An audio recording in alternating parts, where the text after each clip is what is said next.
Septième voix, comment ça va les amis? J'espère que vous allez bien, ça fait grave plaisir de vous retrouver pour un nouveau numéro du podcast. Vous êtes de plus en plus nombreux à nous suivre, ce qui fait vraiment plaisir. L'équipe toujours la même, on change pas d'habitude. Aujourd'hui je suis à côté de Moussa, ça change un peu, j'ai pas ma place habituelle. Eh ben écoutez, on a pas mal de monde aujourd'hui autour de la table, ce qui me fait vraiment plaisir. Et aujourd'hui justement on va parler d'un sujet un peu plus sensible que d'habitude, un peu plus sensible que la moyenne. On va parler du conflit au Congo. C'est quelque chose qu'on entend depuis peut-être une bonne cinquantaine d'années. Déjà, moi, j'étais même pas né. C'est des choses qu'on en parle. On entend un peu tout et n'importe quoi. Il y a des personnes qui sont un peu plus sensibles que d'autres, etc. Et en fait, aujourd'hui, c'est bien parce qu'on a des personnes autour de la table qui s'y connaissent réellement. Et on va prendre plaisir à échanger autour de ça. Ok, du coup, aujourd'hui, on va présenter nos invités. On commence par les dames. Bien sûr, on a Clémentine, qui est gestionnaire administrative et présidente d'une asso qui s'appelle la Closerie du Lézard, c'est ça? Et en partenariat avec la fondation Pierre Mulele à Kinshasa. On a également Monsieur Massamba Christophe, voilà, informaticien qui gère une association de recherche et d'initiative pour le développement du Congo qu'on nomme RIDEC. C'est bien ça. Et on a Serge avec nous, 31 ans, coach sportif. Et on vient parler du Congo. Tout à l'heure, tu as dit conflit du Congo. On va redéfinir ce terme-là peut-être au cours de la discussion. On ne sait pas si c'est une guerre, un conflit, ou si simplement le mot qu'on donnera pendant l'interview. Donc, premièrement, j'aimerais bien qu'on commence avec une introduction du Congo pour les néophytes, ceux qui ne savent pas ce qui se passe là-bas aujourd'hui. Et on va commencer, je pense, par la racine. Est-ce que vous pensez que le poids colonial est une résultante de ce qui se passe au Congo aujourd'hui, par exemple? Quand même, oui. Oui, parce que le vrai problème du Congo, le problème principal du Congo, ce sont les minéraux du Congo. C'est ça le problème principal. Vous savez, les minéraux sont des matières premières, donc de la marchandise qu'on peut vendre, comme une voiture qu'on fabrique, qu'on peut vendre. Maintenant, sur le marché, les gens qui viennent acheter, ils achètent, donc ils font de l'échange. Vous amenez la marchandise et les autres payent par rapport à la valeur de la marchandise. Oui. Mais ce qui est paradoxal, c'est ça le nœud du problème du Congo. Pas seulement le Congo, mais c'est un problème qu'on retrouve un peu partout en Afrique. La marchandise, le prix de la marchandise n'est pas accepté par le vendeur et par l'acheteur. Celui qui a besoin d'avoir la marchandise n'accepte pas de payer le prix. Il fixe lui-même son propre prix. C'est ça le vrai problème. Donc ce problème-là, quand on veut lier ça à la colonisation, il faut aller encore plus loin que la colonisation. Vous savez, il y a eu cette espèce d'esclavage, mais l'esclavage, c'était aussi la même chose. Produire des biens sans payer les gens qui travaillent, et puis prendre des biens sans rémunérer les gens qui produisent ces biens. Donc, on a eu l'esclavage, et après l'esclavage, il y a eu cette espèce de colonisation, cette vraie colonisation, qui a été un moyen d'avoir de l'argent, des biens et des hommes pour produire des choses, mais sans leur payer quoi que ce soit. Et la suite, ce que nous vivons aujourd'hui, c'est la suite de tout ça. Donc, il y a bien un lien avec la colonisation. Est-ce que vous pensez que, du coup, on peut imputer parce que c'est l'Empire belge qui était en charge de la gestion du Congo sous le temps coloniaux. Est-ce qu'aujourd'hui, on peut imputer ça à...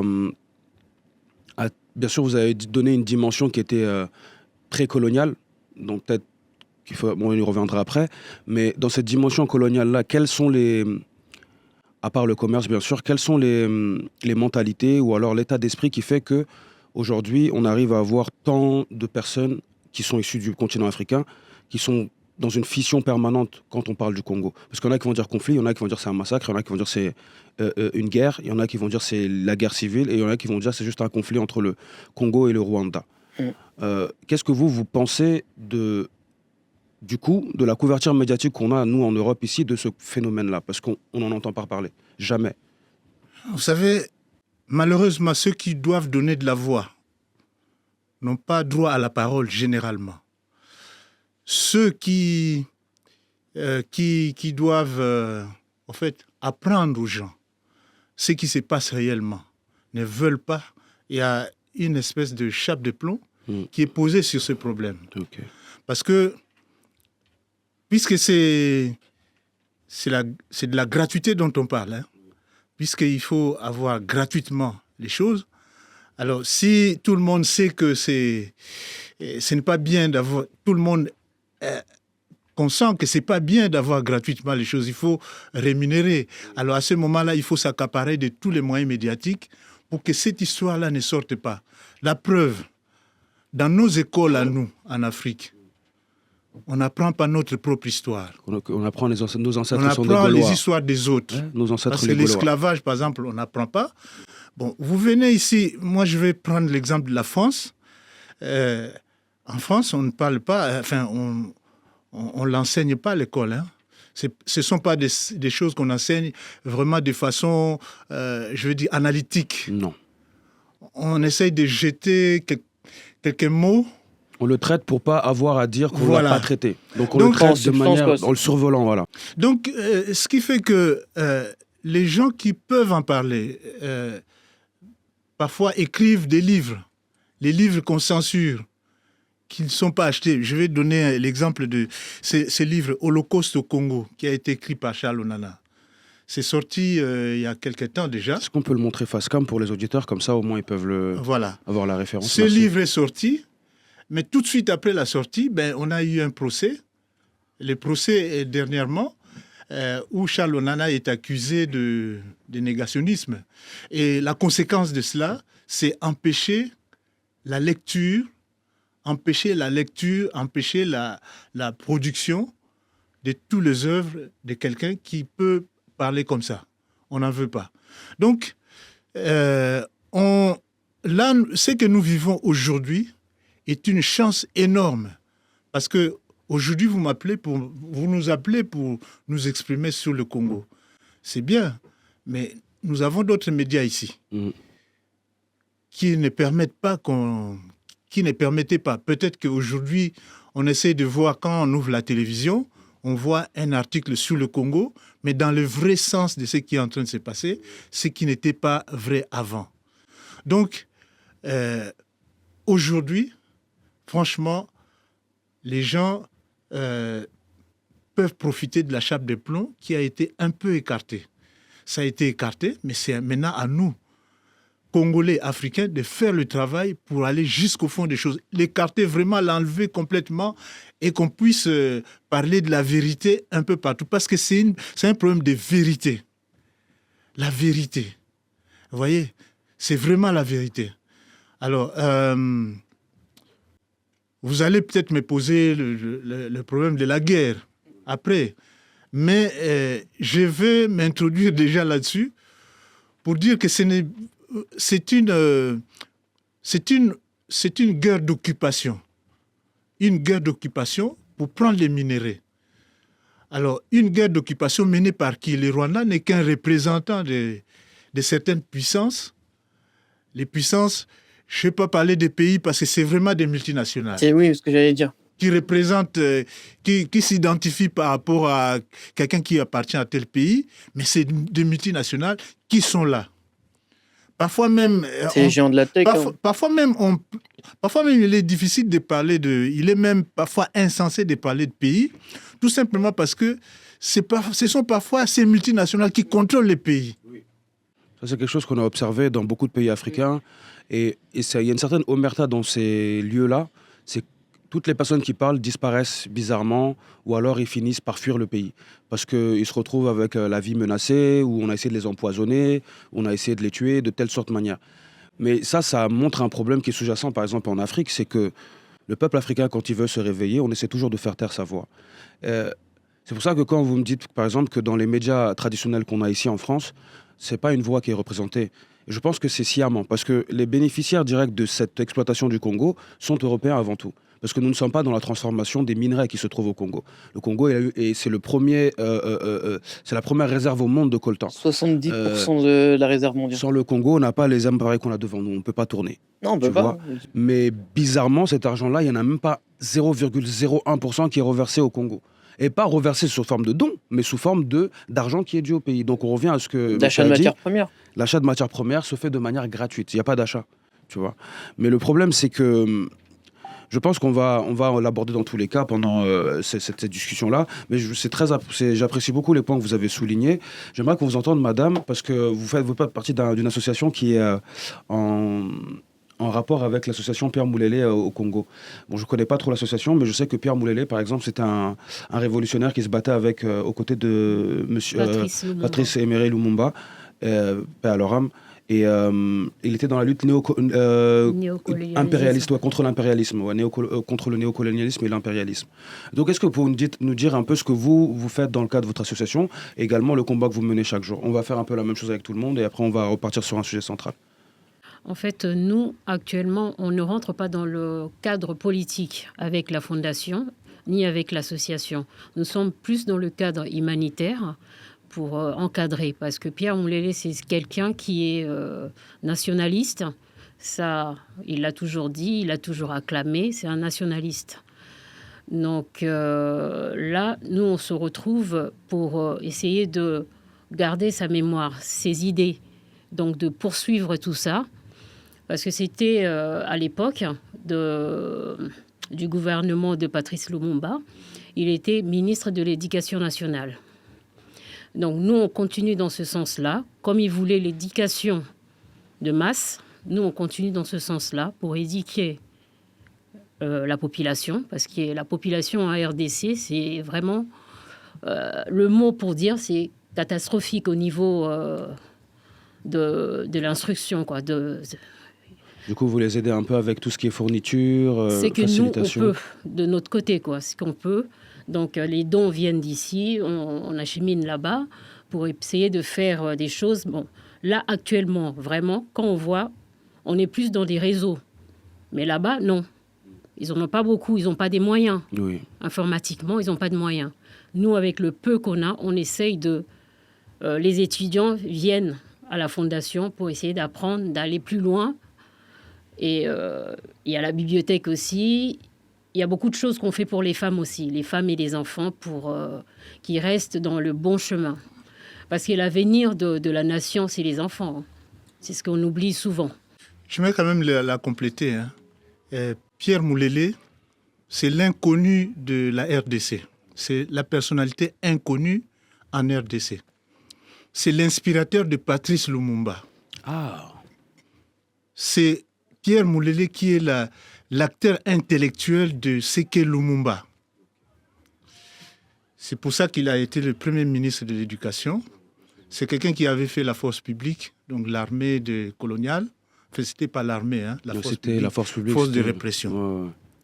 C'est comme la gendarmerie. Il a fait la force publique avec Mobutu d'ailleurs. Hein. C'est cool. Donc, c'est une grande personnalité qui n'a pas accepté le fait que... Parce que Lumumba, c'est lui qui avait gagné les élections. Le vainqueur, c'est lui qui était le vrai tenant, celui qui tenait le pouvoir en RDC, c'était Lumumba. On l'a tué. Et Pierre Moulélé ne l'a pas accepté. Et il est entré en bataille contre le système. En rébellion pour établir les choses comme il fallait. Malheureusement, on sait que avec les systèmes de l'époque de la guerre froide, c'était très difficile. Hein. Donc, il a perdu la vie. Mais c'est l'héros oublié en RDC. C'est vrai, parce qu'on parle souvent de Lumumba, mais par exemple, lui, j'avais jamais entendu parler de lui. Mais le peu de recherche qu'on a fait dessus, c'est qu'on sait que c'est quelqu'un qui s'est battu contre l'impérialisme et le néocolonialisme. Donc moi, je me suis dit automatiquement qu'il entrait dans le combat de Lumumba. Mais en fait, c'est l'artisan de ce combat-là. Il a créé une rébellion à l'intérieur de la RDC. Ouais. Et cette rébellion, cette rébellion s'est organisée pour qu'il y ait des gens à l'est, qu'il y ait des gens au nord et qu'il y ait des gens à l'est, dans le sud-est. Par exemple, Laurent Désiré Kabila, oui. C'était un des lumumbistes coaché par Pierre Moulélé qui est allé à l'est du pays. Voilà. Kabila qui est ensuite devenu président, je crois. Tout à fait. Il a été président pendant quoi, 10 ans, je crois, c'est ça? Non. Il a fait un seul mandat? Il n'a pas fait de mandat. Il n'a même pas fini. Il a été assassiné. Ils l'ont assassiné. Ah, c'est vrai. Il a peut-être 15 ans. Non, pas 15 ans. Non, 20 ans. Il a pris le pouvoir en 1997 C'est ça. et il Jusqu'en est 2020, mort je crois. en janvier 2001. Ouais, c'est ça, 4 ans. Moins de 4 ans. Bah, c'est qu'il faisait des bonnes choses pour qu'on l'assassine en Afrique, certainement. En Parce que fait, je quand sais il qu'on est ne tue pas rentré, les présidents s'ils ne font pas du bon travail il pour a leur peuple. voulu instaurer tout de suite Ouais, mais... nationaliste, c'est-à-dire qu'on construit les usines chez nous. Mhm. Vous venez prendre, mais vous prenez pas. Nous, on contribue aussi, mais bon, c'était pas ça, quoi. Pour eux, le but, c'est pas ça. Ils viennent, ils se servent, Ils se ils servent. partent. Et puis, c'est un phénomène qu'on a observé partout, parce qu'en Afrique, par exemple, nous, on a sur tout le territoire africain à peu près les mêmes dates d'indépendance. C'est 1960 quelque chose, 1958, 60, 61, 64. Et la chose qu'on remarque à chaque fois, avec par exemple l'Afrique de l'Ouest, par exemple le Burkina, le Mali, avec Modibo Keïta et Thomas Sankara, c'était que ces gens-là avaient lancé aussi le consommer local. C'est-à-dire qu'on fabrique tout nous-mêmes. C'est pas normal qu'on ait des radios et qu'on fabrique les piles en Chine. C'est pas normal qu'on ait des radios et qu'on fabrique la radio même en Chine. Donc ils ont commencé à faire tout pour que le pays exploite eux-mêmes les ressources qu'ils ont. Et ils se sont retrouvés assassinés. L'un empoisonné, l'autre assassiné froidement par son bras droit. Ça, c'est un schéma qu'on retrouve tout le temps en Afrique. Est-ce que vous pensez que ça n'a pas mis de l'huile dans la machine coloniale pour broyer toute forme de rébellion et toute idéologie de va-t-en-guerre contre l'impérialisme? Est-ce que vous pensez que cette mentalité-là, elle n'a pas été instillée par pas le colon, mais l'exploitant, celui qui vient se servir gratuitement et qui veut que cette gratuité-là reste? Bon, moi, je pense... vous savez, les gens... J'étais une fois à l'université de Kinshasa, après une conférence. On sort de l'auditoire et il y a des jeunes qui disent « Ah oui, nous, on est capable de faire de la sorcellerie, mais pas de fabriquer les avions comme les Européens ou bien comme les Américains, tout ça. » Je leur dis « Non, vous êtes des universitaires, vous n'avez pas à penser comme ça. » Ouais, en tout cas. Il me dit, mais oui, mais nous avons des matières premières, mais on n'a pas la technologie. Je dis, mais la technologie, c'est quoi? C'est apprendre. La technologie, c'est une marchandise. Si vous voulez faire du cornet beef, vous ne savez pas le faire, mais vous achetez des machines et de l'intelligence pour l'acheter. Ce sont des marchandises. Les États-Unis n'ont pas inventé la roue. Ils ont acheté la connaissance. Tous les grands pays, l'Iran, l'Israël, la France, la Belgique, tout ce qu'ils ont comme technologie, ils ont peut-être... les inventions d'origine sont peut-être une très infime minorité de chaque pays, mais les restes, ils les ont achetés. Donc, c'est question de volonté de vouloir faire des choses. Si on veut vraiment faire des choses, on y arrive. Mais pour faire des choses, on ne fait pas des choses comme ça. C'est la politique qui permet de faire des choses. Oui, c'est vrai. Et quand on vous empêche de mener une politique, tout est foutu. C'est ça le vrai problème. Alors maintenant, les jeunes en Afrique, les minéraux, même les minéraux, oui, nous sommes producteurs de minéraux. C'est vrai, l'Europe aussi... aussi... du monde en minerais. L'Europe aussi a eu ses minéraux. La Chine a des minéraux, l'Amérique du Sud a des minéraux. Partout, il y a des minéraux. Mais les minéraux, on ne les mange pas, il faut les vendre. On les vend pour avoir de l'argent et pour construire une politique. Donc, vendre les minéraux, ce n'est pas mauvais en soi. Il faut les vendre. Si les gens en ont besoin, on les vend. Mais qu'est-ce qu'on fait avec ce qu'on gagne de cet argent? Le problème, il est là. Si les autres prennent les minéraux gratuitement, surtout, il y a aussi vous allez gagner quoi? Rien. Vous allez construire quoi? Et le pire, c'est quoi? C'est que eux qui ont pris la matière première, ils l'ont pris gratuitement, mais quand ils la transforment, nous, on l'achète. Ça, c'est encore pire. Ils détournent pour 1,8 milliard d'euros de minerais par an. Ça, c'est ce qu'on peut compter. Ça, c'est ce qu'on peut compter. Ouais, forcément. Parce qu'avec les circuits illégaux, les circuits clandestins, Amnesty on International. n'imagine même pas. Je vais vous donner un exemple. Je suis moi-même, Christophe Massamba, je suis témoin.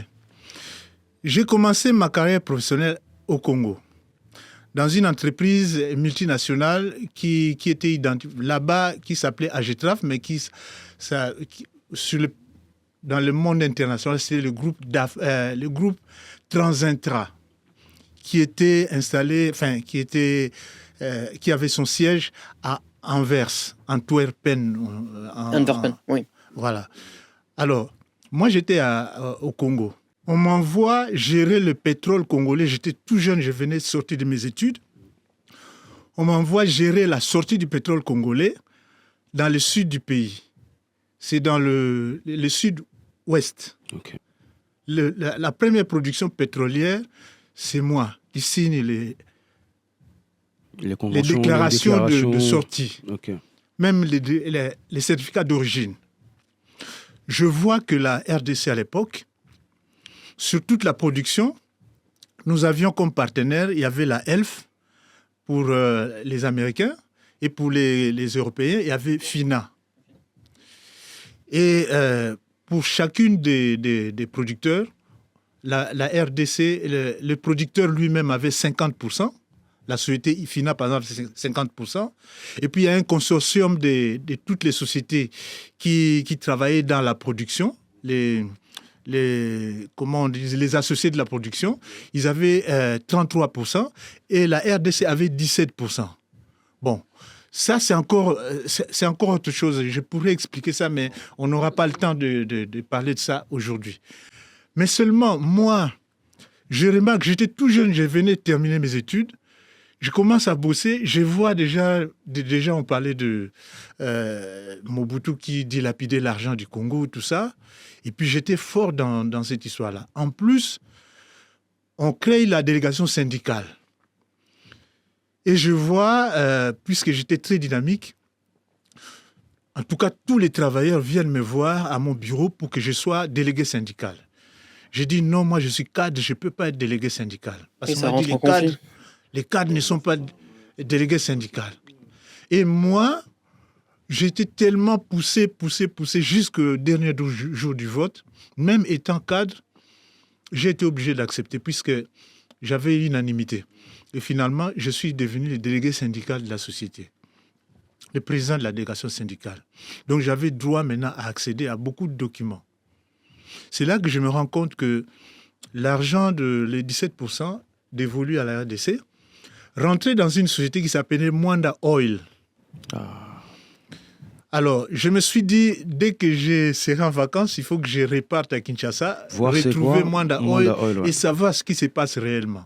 Je suis allé à Kinshasa, figurez-vous, j'ai cherché Mwanda Oil. Vous n'avez pas trouvé?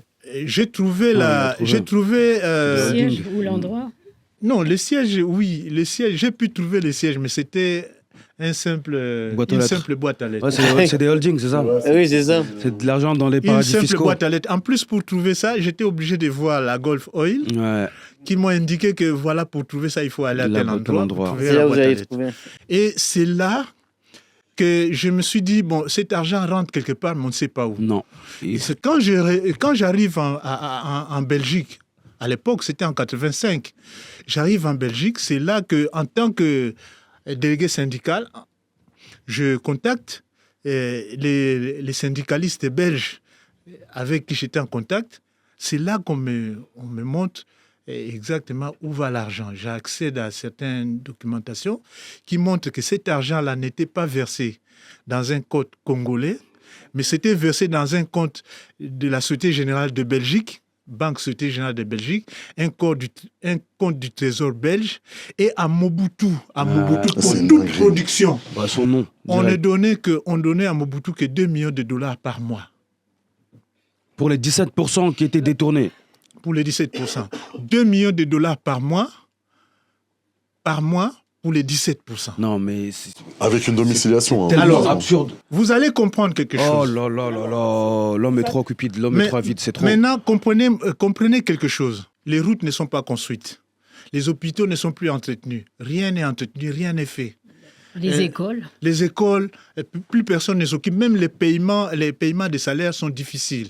Les gens sont en retard des paiements. Et lui, il reçoit 2 millions d'euros chaque mois. Il reçoit 2 millions de dollars par mois. Mais il y a la cartographie des minerais du Congo. Elle existe et elle évolue. À l'époque, sur place, moi, je voyais la société... il y a une société qui s'appelle CGG, Compagnie Générale de Géophysique français, qui faisait de la prospection minière. Donc, la carte des matières premières sur la RDC évoluait. Ce qui fait que Mobutu, c'est là où je peux dire que, bon, il y a des très mauvaises choses, mais il y a des choses aussi qu'on peut reconnaître qu'il n'a pas voulu faire. Parce qu'on lui a obligé de céder l'exploitation totale des minerais de la RDC et Mobutu a refusé.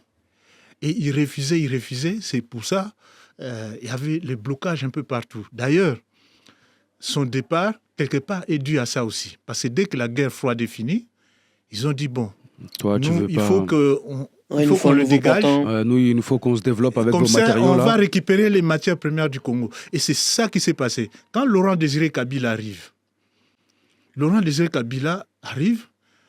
une personne qui est arrivée là par hasard. Parce que la guerre l'invasion de la RDC, c'était pas Laurent Désiré Kabila qui l'a voulu. Ce sont ces grandes puissances qui l'ont voulu. Oui. Et qui ont cherché parmi les gens qui étaient proches du lumumbisme Oui.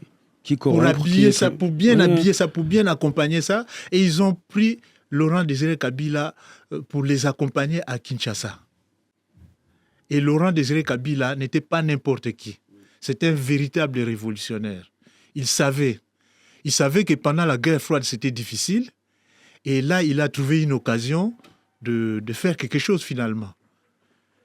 Et Laurent Désiré Kabila a pris le pouvoir. Laurent Désiré Kabila a fait un coup d'État contre le Rwanda. Parce qu'il n'était pas prévu qu'arrivé à Kinshasa, ce Oui. soit lui le président. Exactement. Les Rwandais avaient choisi un Rwandais comme président de la RDC qui s'appelait Deogracia Bouguera. Et quand Kinshasa est sur le point de tomber, c'est là que les Congolais, ceux qui étaient proches de lui, s'arrangent pour que ce soit un Congolais qui prenne le pouvoir. Mm. Et c'est comme ça que Kabila a pris le pouvoir et les Rwandais et ceux qui contrôlaient les Rwandais n'ont pas accepté ça. Ils ont dit, c'est pas vous qui avez été prévu pour prendre le pouvoir Oui. à Kinshasa. Même aujourd'hui, c'est ce qu'on observe aujourd'hui d'ailleurs. C'est comme ça que, Oui. comme il avait le pouvoir politique, on a vu l'armée être mise entre les mains de James Kabarebe, qui était le chef d'état-major général de l'armée, et tout l'appareil sécuritaire s'est retrouvé aux mains des Rwandais. Au fait, les Rwandais, c'était la guerre entre Rwandais et Laurent Désiré Kabila pour la gouvernance de la RDC. Et c'est comme ça que, finalement, il a été assassiné. C'est le schéma qu'on observe tout le temps. Et du coup, ça nous permettra de rebondir directement sur ce qu'on observe aujourd'hui avec le M23, avec les tensions qui sont de plus en plus palpables avec le Rwanda. Est-ce que le Rwanda a toujours eu ce rôle de trouble-fête au Congo? Et comment est-ce que le territoire congolais est devenu... Bon, je sais déjà que c'est des pays limitrophes, mais comment est-ce que le territoire congolais est devenu... excusez-moi l'expression, mais comme un terrain de jeu pour les militaires rwandais? C'est quoi? C'est ce qui s'est passé entre les Hutus Tutsis qui a fait que du coup ils sont restés là-bas? Historiquement parlant, qu'est-ce qui fait qu'on a une aussi grande présence rwandaise? Parce que c'est la première fois qu'on m'a parlé du problème avec le Rwanda, c'était il y a 10 ans, c'est mon ami congolais qui m'en a parlé. Il m'a dit tout ce qui se passe à Kivu, Bukavu, c'est en partie à cause des rebelles des rwandais. Il m'a dit il y a des Congolais avec eux aussi pour le profit, mais la plupart du temps c'est commandité par l'État rwandais et Paul Kagame. Est-ce qu'on a une nature, l'origine de ce mal-là? Parce que c'est quand même le mal qui est à l'origine de beaucoup de problèmes qu'il y a au Congo aujourd'hui. Je vais parler un langage simple, pas intellectuel. Mhm. Un langage simple que tout le monde va comprendre. Vous savez, nous vivons ici en France. Bon, en France, quand vous êtes dans un quartier. Quand vous êtes dans un quartier, que vous avez votre voiture, vous connaissez un peu tout le monde dans le quartier. Le gars qui est dans le quartier que vous connaissez vient casser votre voiture. Vous allez réagir directement sur la personne. Oui. Sur chez lui ou sur sa voiture. Oui, c'est oui. comme ça que ça se passe. Maintenant, si c'est un gitan, bien c'est un homme de voyage, un gars de voyage, vous ne connaissez pas là où il habite, il vient vous faire quelque chose. Il vous le fait et vous ne savez pas où le trouver. Non. C'est ça qui est difficile. Mm. Alors, il n'a pas d'endroit fixe. Ouais. il n'y a pas d'endroit fixe. Alors, ce qui est paradoxalement, c'est ce que nous sommes en train de vivre en RDC. Nous avons cette espèce de gens qui n'ont pas de lieu en réalité. Parce qu'ils n'ont rien à protéger. Quand vous avez quelque chose à protéger, c'est là que vous devenez sage. Vous avez une belle voiture, quand vous avez une belle voiture, et tout le monde connaît que vous avez une belle voiture, vous n'allez pas faire de problème, sinon on viendra vous casser votre voiture. Mais quelqu'un qui n'a rien, ou bien qui a des choses, dont des choses sont cachées, il peut venir vous faire quelque chose et disparaître, et puis il n'y aura rien. Il n'a pas de il n'a rien à protéger finalement. Et c'est ça le problème du Rwanda. C'est pour ça que ici, j'ai un... C'est un bouquin qui est sorti dans les années... fin des années 60, et non, début des années 60. L'évolution du royaume Rwanda des origines à 1900. C'est sorti en 1961 ou 62. Ah oui. Je ne sais plus, attendez. Je bien ça. 1961. Le 15 mai 1961. Ce bouquin-là est sorti. C'est écrit par Jean Vansina. L'évolution du royaume du Rwanda des origines à nos jours. Quand on lit ces documents ici, on se rend compte que le royaume du Rwanda, au fait, a été un royaume qui semait les troubles partout. Il n'a jamais gagné une guerre contre les royaumes qui étaient à côté. Mais c'est des gens qui sont des pasteurs avec... les Tutsis qui étaient des pasteurs, tout ça, parce qu'il y a les Hutus et les Tutsis, mais ceux qui étaient des pasteurs, ils devaient trouver des pâturages un peu partout, et ils ont cette logique-là de ne pas avoir de terre, d'aller là où les bêtes peuvent paître, et puis c'est tout. Alors, dans cette logique, ils vont partout. Alors que, quand les gens sont sédentarisés, ils protègent leurs terres. Oui. Alors, le fait de vouloir aller un peu partout, vous arrivez sur des terres où les gens sont sédentarisés. Ils vont vous chasser. C'est ça le problème du Rwanda, c'est ça. Alors, le régime rwandais est dans cette logique-là.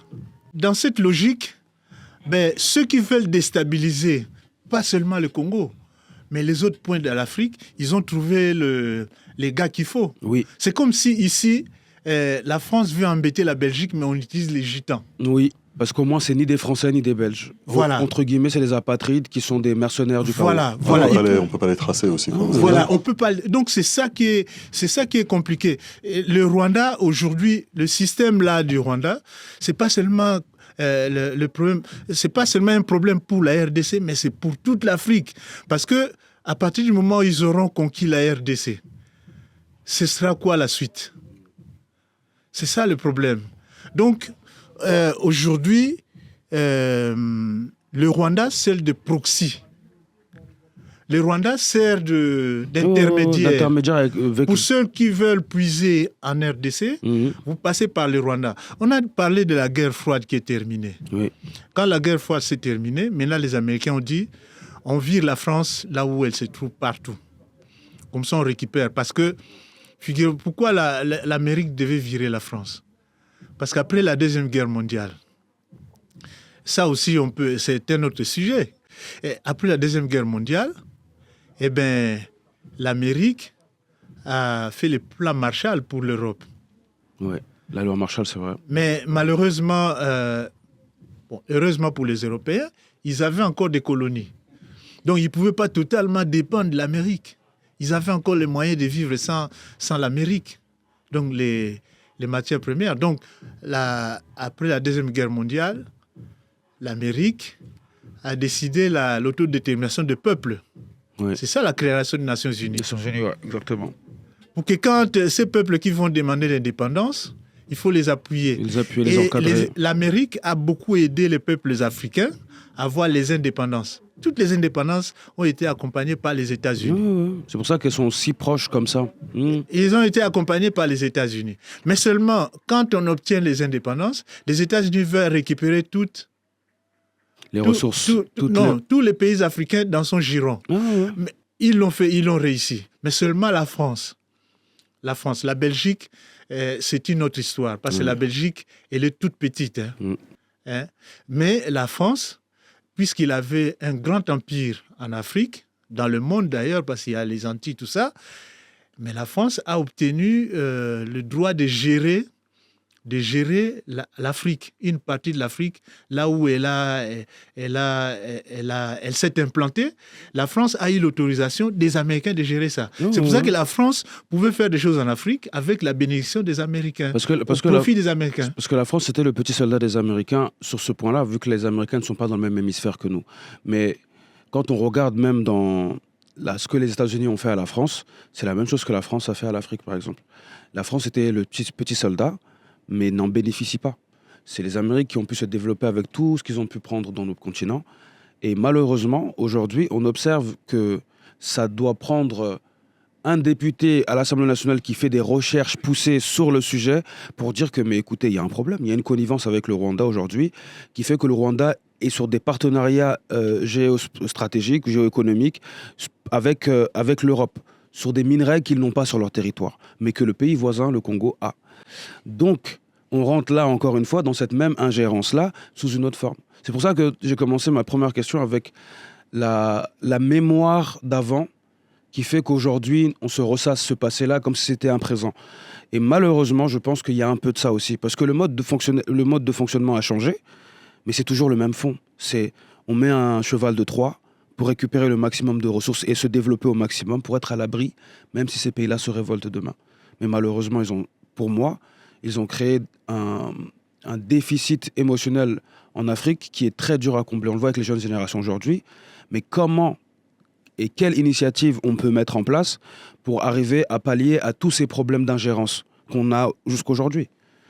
Bon, particulièrement si on veut parler de la RDC, comme le sujet aujourd'hui c'est la RDC, je pense que la RDC doit elle-même faire des changements.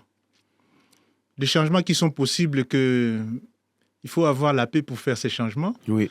Ou alors, pour avoir la paix, il faut faire la guerre. Donc aujourd'hui, au jour d'aujourd'hui, la seule chose qui doit préoccuper les Congolais, je le dis bien, la seule chose qui doit préoccuper, il y a à manger. C'est normal. Une personne ne peut pas vivre s'il ne mange pas. Oui. Boire, s'il ne boit pas, il ne peut pas vivre. Bon, c'est formé aussi, ça c'est la formation, elle est permanente. Quelqu'un qui vit dans un milieu, il apprend tous les jours. Oui. Mais la chose principale de la RDC aujourd'hui, c'est faire la guerre. Faire la guerre, pourquoi? Parce que le pays est sous occupation. Oui. Nous parlons du Rwanda, mais le Rwanda occupe la RDC. Mm-hmm. Aucun soldat congolais ne se trouve sur les terres rwandaises. Oui, ça c'est vrai. C'est le Rwanda qui occupe la RDC. Oui. Donc, quand on vous occupe, vous chassez d'abord, même pour discuter avec la personne, vous devez le faire sortir de chez vous. Obligatoirement. Alors, ce qui est dommage pour nous, les Congolais, ce qu'on constate toujours, ce sont des négociations, des discussions avec le Rwanda ou les proxys, les gens qui représentent le Rwanda. Les chefs tribaux, pardon. Sur notre territoire. On nous dit, bon, vous allez en discussion, on va en discussion, ils disent, bon, vous cessez le feu. Mais quelqu'un qui est rentré dans votre pays, il a occupé un territoire, vous demandez un cessez-le-feu, mais vous le consolidez là où il a pris la place. Et la préoccupation principale de la RDC, c'est faire la guerre. Parce que le système de faire cesser... Parce que, vous imaginez, le Rwanda s'est toujours caché sur sa présence en RDC. Oui. Et le Rwanda a été caché par ses protecteurs dans l'Occident, occidentaux. Ils ont toujours caché le rôle du Rwanda. Mais, qu'est-ce qui se passe? Les Rwandais ont pris Bunagana. Ils ont pris Bunagana, comment? C'est par la trahison. Parce que l'armée congolaise, elle est infiltrée. Oui.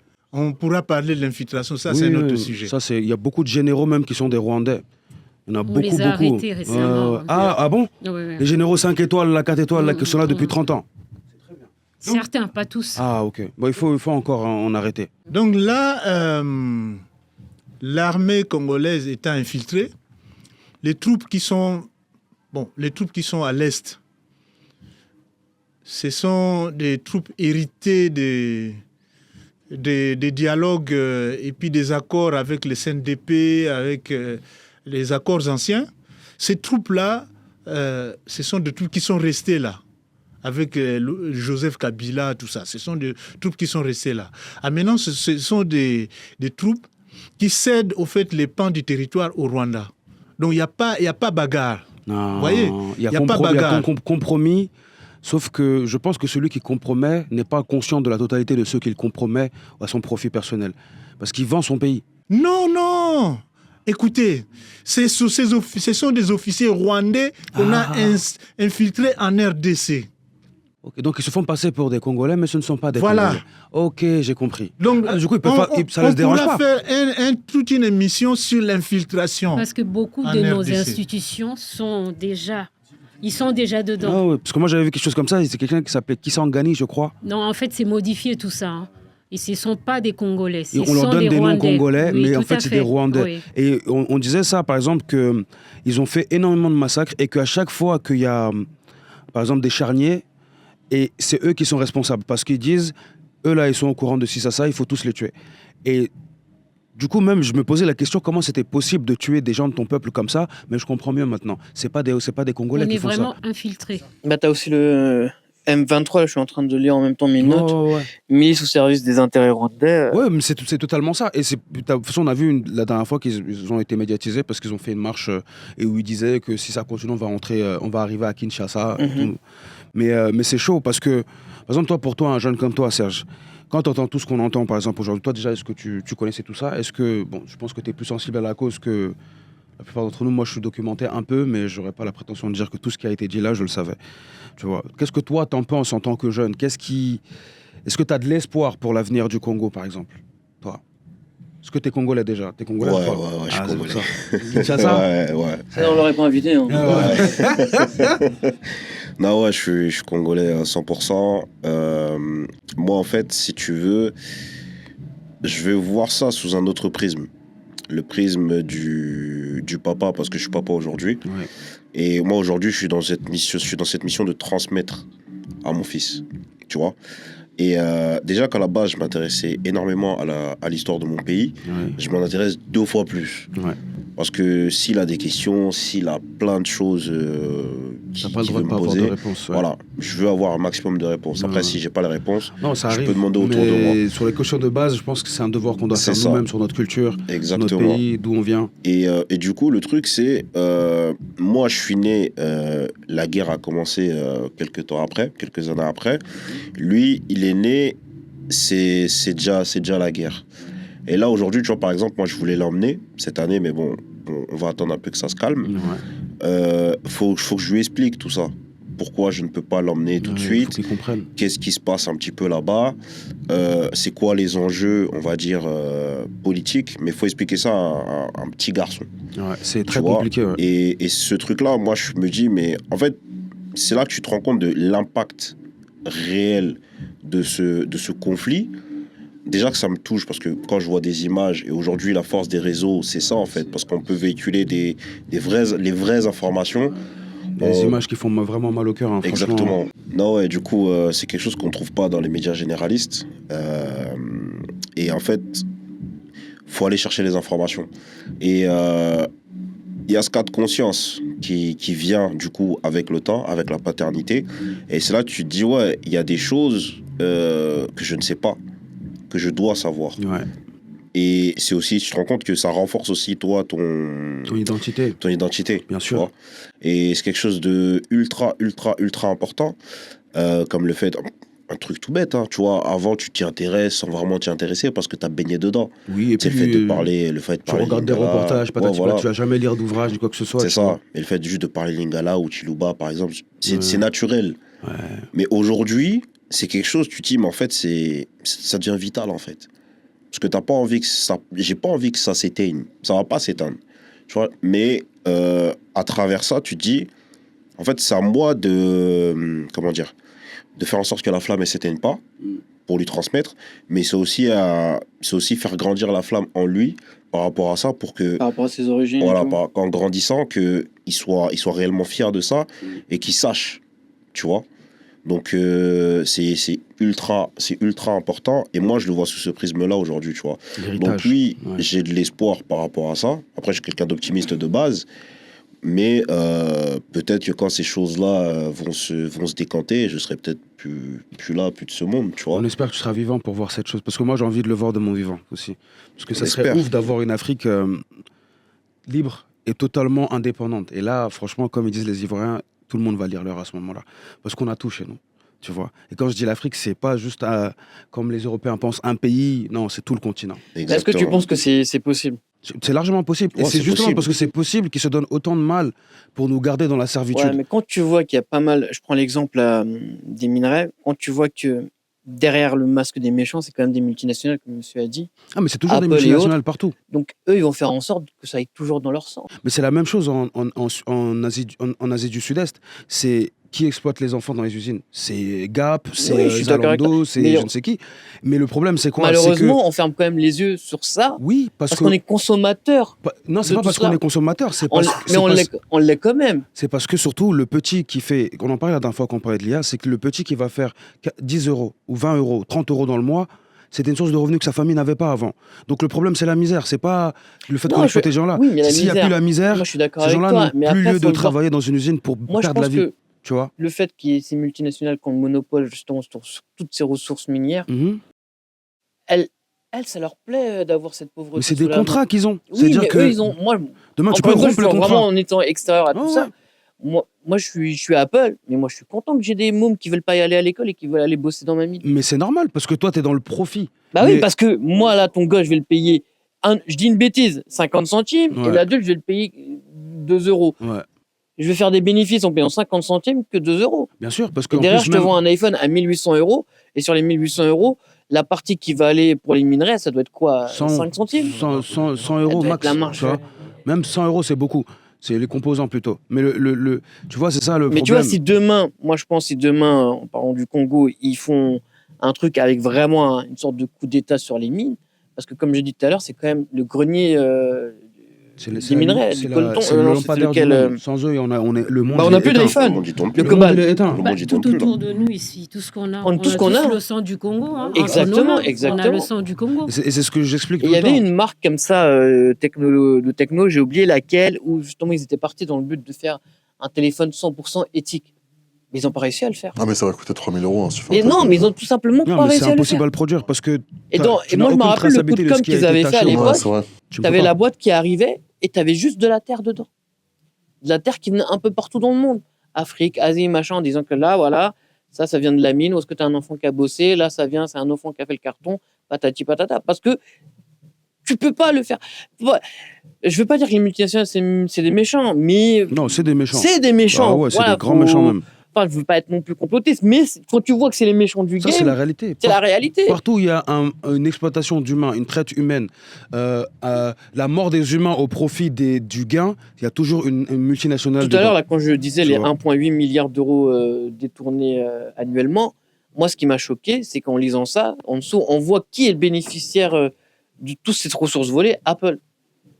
Donc, Apple a conscience que dans les téléphones qu'ils vous vendent, c'est du matos volé Ah, au mais déjà pays. 100%. Mais personne ne pourra jamais intenter de procès à Apple pour ça. Non, pourquoi? Parce qu'ils sont au-dessus des lois. Non, c'est pas parce qu'ils sont sous des lois, c'est parce qu'ils passent dans un schéma que la loi a créé pour C'est échapper. eux qui sont échapper sous à les son- mille. Bien sûr. C'est C'est eux, ça. C'est eux, c'est la loi. eux qui ont. C'est pour ça que le Instaurer schéma tout qu'ils ça. Nous utilisent, avons eux, notre nous- cadreur qui veut Juste intervenir aujourd'hui. vite fait. Le truc, c'est que par rapport au changement, il est possible. Mais le truc, c'est qu'aujourd'hui, pourquoi les lois, elles sont pas régulées ou elles sont pas changées, c'est parce que les médias aussi, ils en parlent pas. Et pourquoi? C'est les médias, surtout les médias occidentaux. Parce que Mais je ça pense qu'en appartient à Afrique qui les ou médias? en Asie, ils en parlent. Ouais, justement, ça appartient aux multinationales. Les multinationales, Donc, aux voilà. milliardaires. Ça appartient Donc, le à truc, c'est que tant que les Bolloré, médias, ils ça en parleront appartient pas, à Free. Les blancs, entre guillemets, enfin les occidentaux, ils en prendront pas conscience spécialement et il y aura pas de changement. Donc, tu vois. Bon, moi, je dirais que ce serait très bien que je revienne quand même sur cet aspect de la guerre, Ouais. comment les territoires sont récupérés, mais sur cette histoire des multinationales qui sont toutes puissantes. Mm. C'est par hasard que j'ai sorti ce bouquin. J'ai senti qu'il y a quelque chose. Il y avait quelque chose. C'est un bouquin qui est intitulé Mutinerie. Mutinerie, c'est sorti cette année ici, 2025, je crois. Ouais. 2024. C'est sorti en 2024 par Peter Mertens. C'est un Belge. C'est un... je ne sais pas si... Est-ce qu'il a été élu? En tout cas, il est proche du Parti travailliste belge. Ok. C'est un bouquin qui est sorti. Mais pourquoi mutinerie? Parce que La mutinerie, révolte. ça signifie que les gens en ont marre Ils sont rebellés. et ils sont en train de se rébeller. C'est pour ça que je montre Voilà. Très bien. le truc. Merci beaucoup. C'est intéressant pour ceux qui aimeraient chercher le livre. Mais pourquoi ce bouquin est sorti? Ce bouquin est sorti parce que on est dans une période charnière. Le monde est en train... C'est la période... D'ailleurs, c'est montré là, la bascule. Hein? Le monde est en train de basculer. Ceux qui avaient le pouvoir autoritaire sur le monde entier ne l'ont plus. Maintenant, les pôles du pouvoir commencent à appartenir à des gens. D'un peu partout. On voit ce qui se passe en Ukraine. On n'imagine pas que cela pouvait se passer Ailleurs. Sur le sol européen. sur le sol européen. Donc, les choses ont complètement évolué. Et puis, l'histoire des multinationales qui sont toutes puissantes, oui, mais les multinationales, ils dépendent quand même des politiques. Les jours où les politiques vont décider que Exactement. les choses... Ah si, même s'ils ont l'argent, mais ils dépendent quand même des politiques. Si un jour, les politiques s'arrangent pour casser les multinationales, ils vont le faire. C'est pas les multinationales qui financent les politiques. Non, justement. Justement, ce que j'allais dire. Non, regarde, prenons l'exemple tout bête. Il y a un président qui vient d'être élu, là, il n'y a pas très longtemps. Où? Oui. Vous voyez pas de qui je parle? Ah, De Trump. Trump, ouais. C'est qui son premier soutien? Ah, mais c'est Elon Musk. Mais ça, Elon Musk, c'est le patron de quoi? non, c'est pas là pareil. Elon Musk, c'est l'homme C'est le plus la riche du raison monde. quand même, ça. Non, c'est Il pas a, pareil. à hauteur de combien? À Alors, hauteur de certains moments, ça combien va ricocher, il a mais, payé sa compagne à Non, Trump? mais les gars. En fait, il faut pas qu'on prenne un cas isolé. Non, je prends pas un cas isolé, parce je que prends c'est un cas factuel d'actualité C'est là le seul récent. cas. C'est le seul cas que tu vas voir en Occident où c'est Non, ouvertement pour moi, je suis fait. désolé. Depuis Kadhafi, toujours, par je exemple, pense- il a financé la campagne de Sarkozy, et ça, c'était pas Oui, mais un regarde, grand Sarkozy, mania il de en a fait quoi? l'industrie. Sarkozy, Tu vois, mais il l'a remercié. Il a dû le tuer parce que c'était le seul qui était capable de dire non, on l'a Oui, financé ce gars-là. mais ça, là, tu vois, Mais tu pour vois, moi, c'est pas. Kadhafi et Sarko et Trump et Musk, c'est pas exactement Mais justement, oui. si on dit que par exemple, je te donne un exemple très simple. On parle des États-Unis, hein, mais qui a fait élire Emmanuel Macron? C'est les Bolloré, les Xavier Niel, patati patata. Et c'est quoi? Et C'est voilà. les gros patrons, c'est les multinationales. Mais regarde, encore une fois, ça crée jamais rien de bon.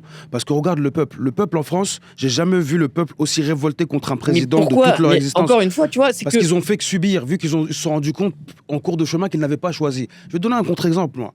Le Burkina Faso. Le Burkina Faso est dans une phase de sa politique internationale aujourd'hui où aucun pays au monde ne peut venir parler avec eux. Ils ont refusé une invitation récente des USA. Pourquoi? Parce que, comme il a dit, la politique s'aligne avec les intérêts du peuple et il demande aux puissances internationales de partir. Et c'est ce qu'on avait en 1960, sauf qu'ils les ont tués. mais sauf tu si vois, tu es déjà dans Ils ont tué Lumumba, ils ont tué Sankara, ils ont à petit feu Sékou Touré de la Guinée, Modibo Keïta, ils les ont tous fait. Moi, regarde, Tu vois je pars du principe où Bon, j'ai la personne en face de moi. l'exemple le plus frappant, c'est la Russie. Ah oui. La Russie, hein, c'est là où je parle de les hommes d'affaires qui vous aident à arriver à accéder au Les pouvoir. oligarques. Les oligarques. Les oligarques. Hein, les oligarques, mais après vous les cassez. Parce que quand vous avez le pouvoir politique c'est beaucoup. C'est ça. C'est au-dessus de tout. Vous pouvez pas les laisser avec vous. Même aujourd'hui, peut-être que nous sommes dans l'illusion de croire que les multinationales, oui, parce qu'ils peuvent faire élire. Mais le gars qu'on fait élire, il peut changer. Oui. Oui, bien sûr. Il peut se réveiller demain, il change. Et comme il a l'armée, il a tout, il peut changer. Et puis la loi on peut même casser le monopole de certains. Oui. Les États-Unis l'ont fait. Moi, je suis d'accord avec vous, mais dès le départ, là, je vais généraliser, hein, je ne vais pas prendre le Congo comme exemple dans mon exemple, mais tu es un pays, ça part mal dans ton pays, ta politique, elle est corrompue, et tu as des géants qui sont là, eux, ils voient une personne corrompue, pour t'acheter, c'est très simple. Attends. C'est Mais pour moi, ça- la question que je poserais, c'est pour le changement politique. Il faudrait que ce changement politique il soit fait en RDC, au Congo, ou est-ce qu'il soit fait en Occident? Non, en RDC d'abord. C'est plus. Mais comment on fait ça en sachant que le Rwanda, il a infiltré toutes les instances politiques C'est ça qui est difficile. Tu vois, genre, Très là, compliqué. Ça, c'est une bonne on est quand question. même dans une impasse. Enfin, moi, je considère que...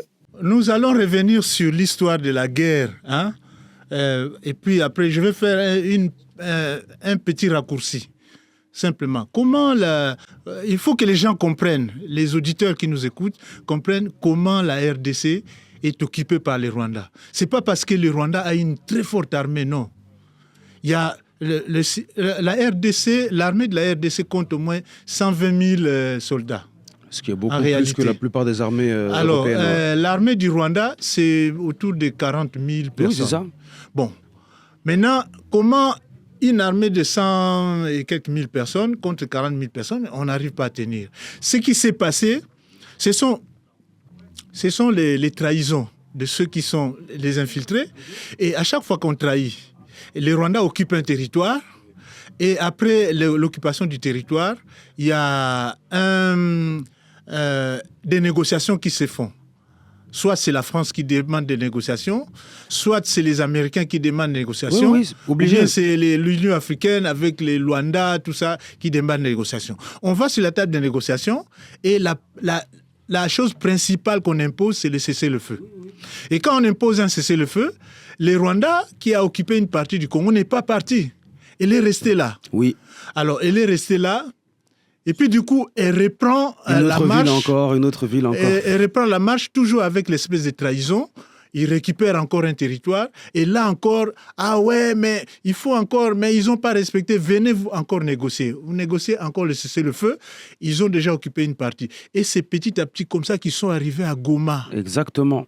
Ils sont arrivés à Goma et parce qu'il y a une infiltration totale de l'armée congolaise. Et l'infiltration, ce n'est pas seulement les militaires qui sont à l'est du pays.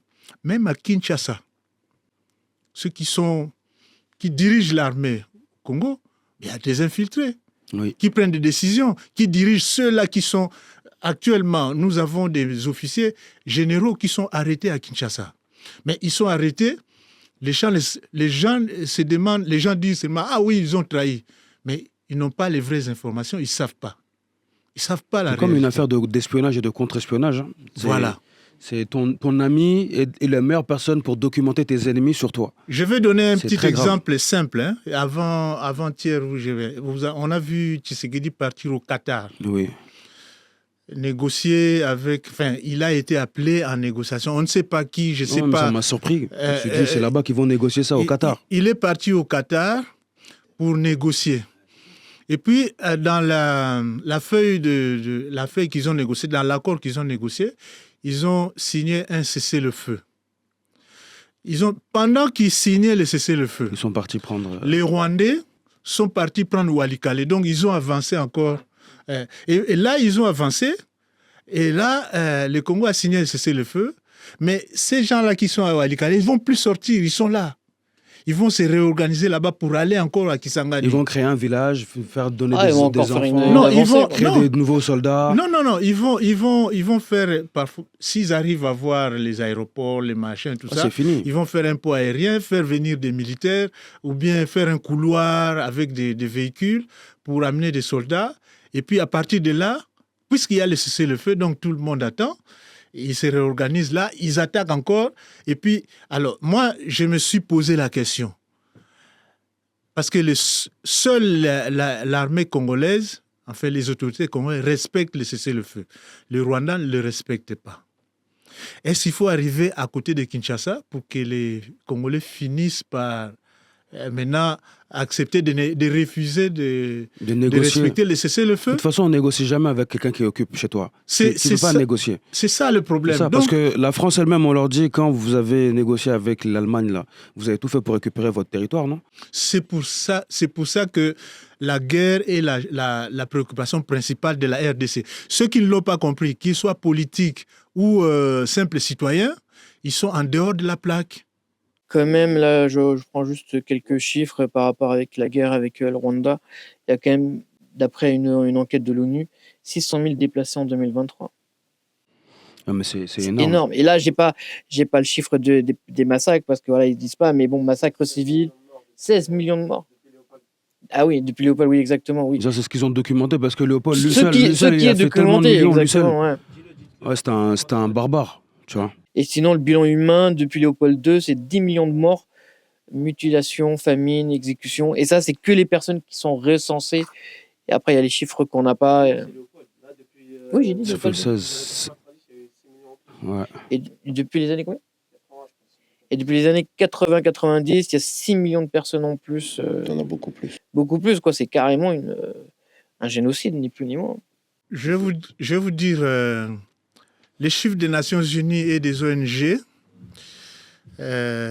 répondent à une certaine orientation qu'on veut donner. Bien sûr. Donc, ce sont des chiffres seulement indicatifs. Indicatif, exactement. Dans les Ce conditions. ne sont pas des réelles. chiffres réels. Parce que si, par exemple, on atteint un certain seuil, il faut une certaine conséquence, on va faire tout pour ne pas atteindre ces seuils-là Oui. dans la communication. C'est pour ça que les ONG sont quand même là pour jouer ces jeux-là. Nous avons beaucoup d'ONG, je ne vais pas citer leur nom ici, ça ne sert à rien, mais dès qu'il y a quelque chose, ils arrivent avec des chiffres.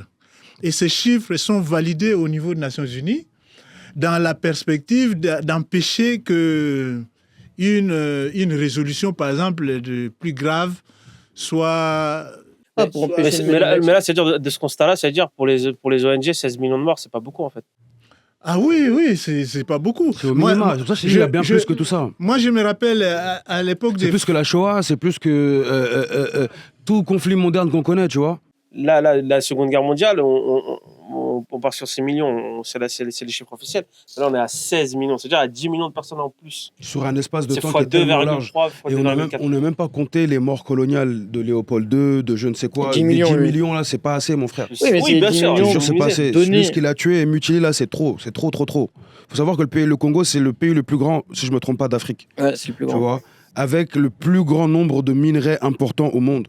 Ça veut Oui, dire que 70% des minerais du monde, ils sont au Congo. c'est le grenier du monde, c'est la lumière du monde. Sans lui, on ne peut pas faire tout ce qu'on fait aujourd'hui. Mais malheureusement, on est très loin dans le sujet. Mais je pense qu'on fera une édition numéro 2. Ce que j'aimerais bien vous demander, c'est, chacun à votre tour, quels conseils vous pouvez donner aux jeunes générations qui sont documentées sur le conflit, qu'ils soient africains, pas africains. Quel état de conscience on peut donner pour que le combat avance? En tout cas, moi, je pense que l'association que je dirige, qui s'appelle Recherche et Initiative pour le développement du Congo, Oui. a Le axé RIEC. son action sur l'éducation populaire. Et l'éducation populaire, ça passe par l'acquisition des connaissances, le plus de connaissances possible. Oui. Et quand généralement,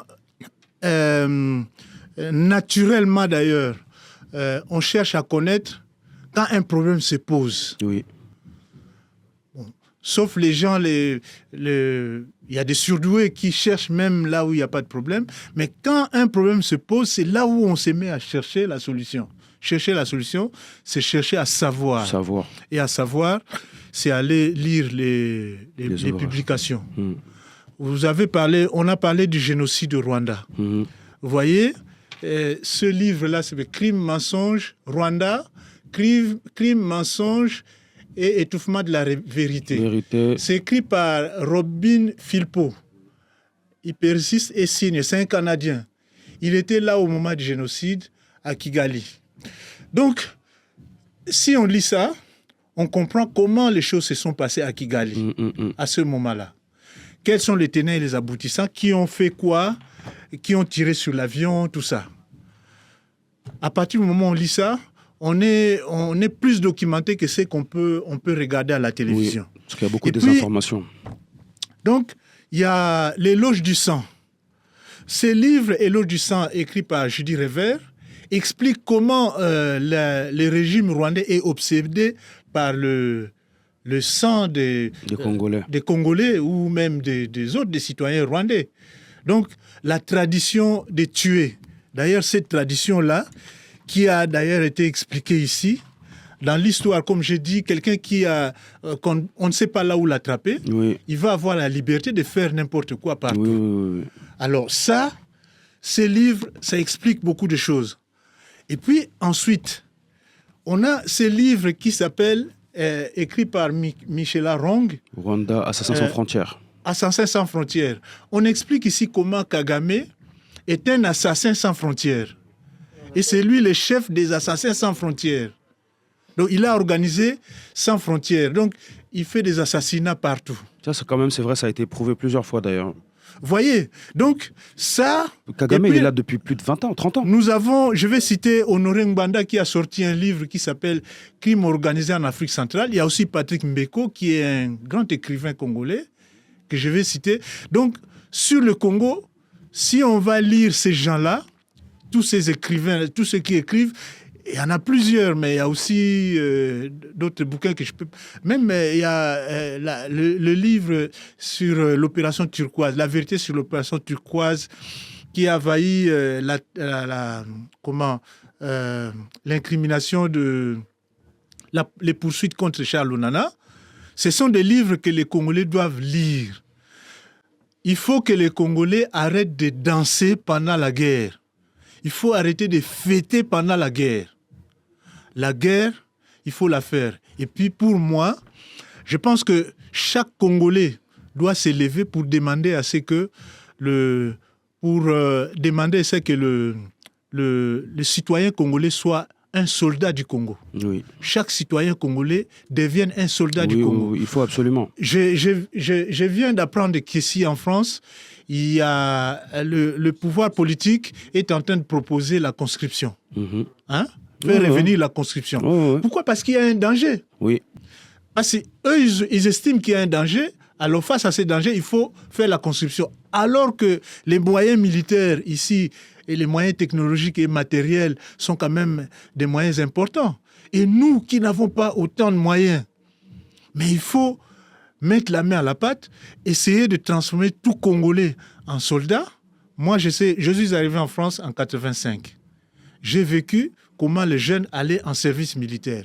Ce service a été arrêté, je crois, c'était de 1995. Ça a été arrêté sous le gouvernement de Jacques Chirac. Mais je voyais les jeunes qui avaient la fierté de sortir.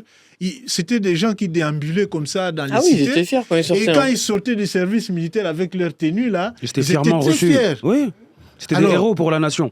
Alors, ces gens-là, au moins, ont eu les b.a.-ba, la formation nécessaire pour défendre le pays. Oui. Aujourd'hui, ce sont des réservistes qu'on peut mettre à contribution s'il arrive Oui. un moindre souci Oui. pour le pays. C'est vrai. La RDC ne doit pas faire l'économie sur ça.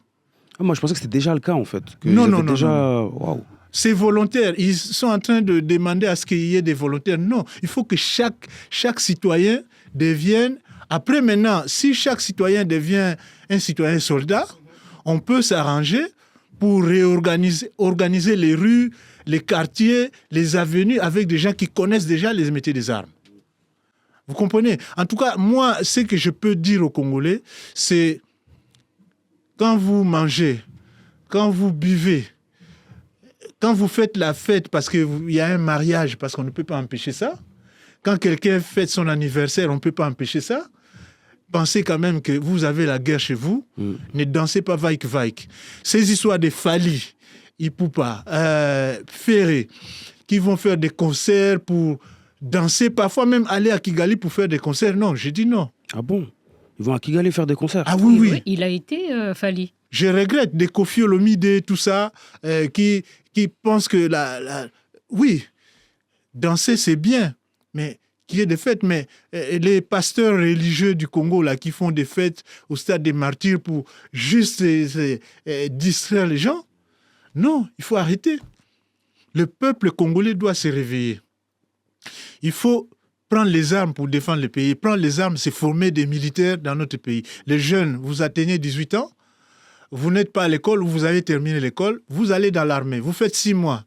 Il y a quelqu'un qui m'a posé la question, mais comment ils vont manger? J'ai dit, mais les hommes savent produire à manger. Si vous avez des hommes dans un service obligatoire, mais ce ne sera pas simplement pour faire de la gymnastique ou bien pour apprendre à tirer. Il y aura du temps aussi pour produire de la nourriture. Ok, merci beaucoup. Franchement, c'est poignant. Clémentine, Serge? Un petit mot de la fin? Ouais. Moi, je suis d'accord avec tout ce que M. Christophe vient de dire, mais le mal, on a un mal profond chez nous. C'est vraiment un mal profond. Tout ce qu'il dit, pour moi, c'est faisable, mais actuellement, pour moi, c'est impossible. C'est impossible. Il faudra que l'État congolais, il nettoie. Ouais. En profondeur. Parce que le mal-être est profond. Les infiltrés, les Rwandais, ils sont vraiment imprégnés chez nous.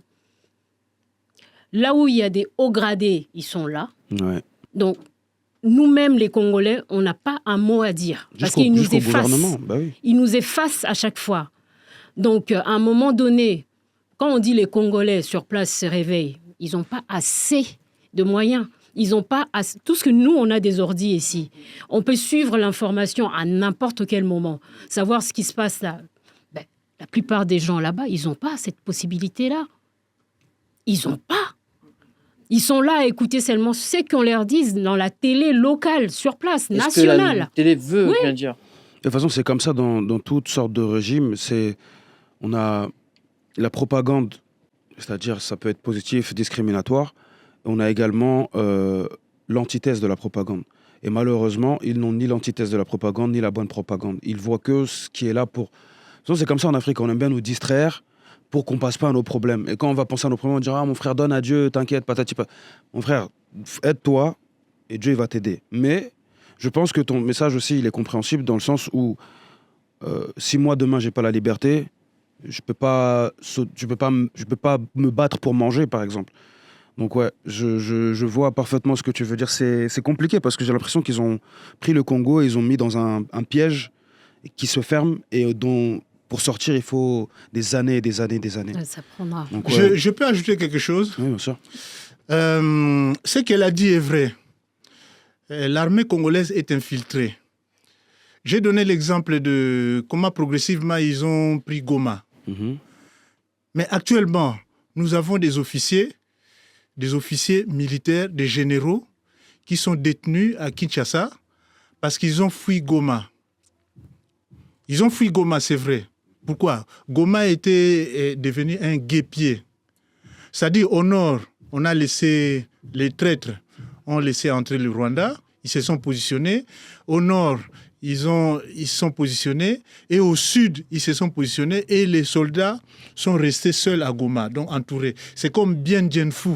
Je ne sais pas si vous avez entendu parler de Bien Dien Phu. C'est au Vietnam. C'est au Vietnam, c'est que les Français ont vécu en Indochine. Donc, Goma, c'est une espèce de Bien Dien Phu congolais, entouré des Rwandais, au nord, au sud, à l'est, à l'ouest. Alors, les militaires qui sont restés là, les officiers, ces officiers-là sont des gens qui ont été envoyés au commandement, mais qui dépendent des commandements de Kinshasa.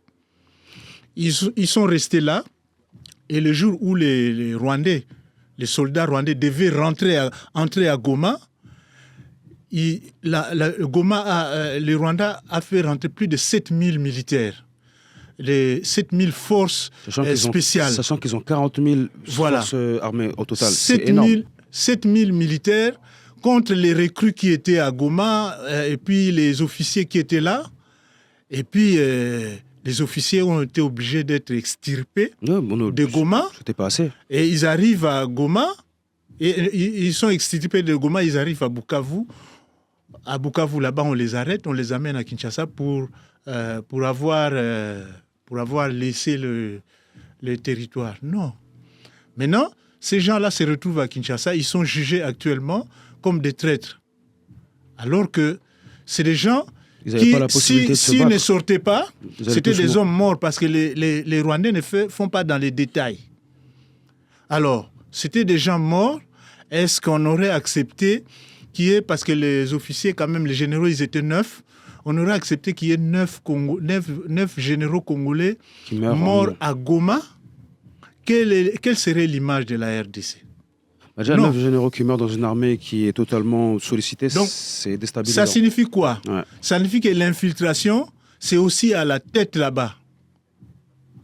Dans ceux qui gèrent les états-majors généraux, tout ça, ceux qui programment les officiers qui doivent faire ci, qui doivent faire ça, qui donnent les ordres à Kinshasa. Parce que les officiers qui étaient à Goma, les généraux qui étaient à Goma, respectaient les ordres venus de Kinshasa.